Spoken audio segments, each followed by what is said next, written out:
আপনিও তাকে দিয়ে একে দিয়ে গন্ডগোল করাবেন, আমি আসতেছি, আমি যাব।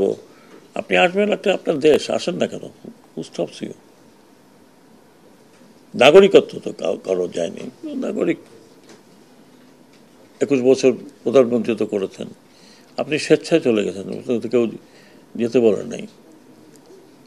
আপনি স্বেচ্ছায় গেছেন, আপনি ভালো থাকেন, আবার আসেন। আমরা সবাই আপনাকে শ্রদ্ধা করি, করি না, অশ্রদ্ধা করছি না। বাট এই গণ্ডগোল পাকাবার তো কোনো মানে হয় না। এই গণ্ডগোল পাকায় তো লাভ হবে না, বরং লোকজন আরও খেপে উঠবে।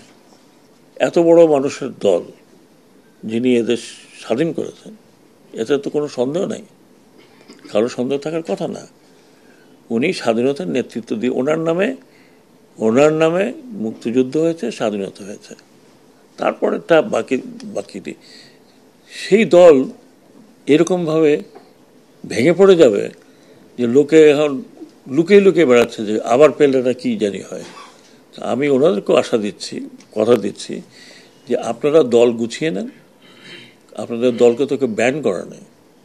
আর এই ব্যান করাটা, একটা দলের ব্যান করা, আনলেস সে যদি ওই ধরনের জঙ্গি না হয়, যে কোনো দল, পলিটিক্যাল পার্টি ব্যান করা is a bad culture, very bad culture.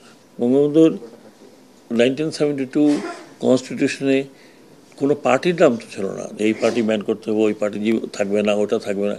তো মুসলিম লীগও তো ছিল, সব দিকে ছিল।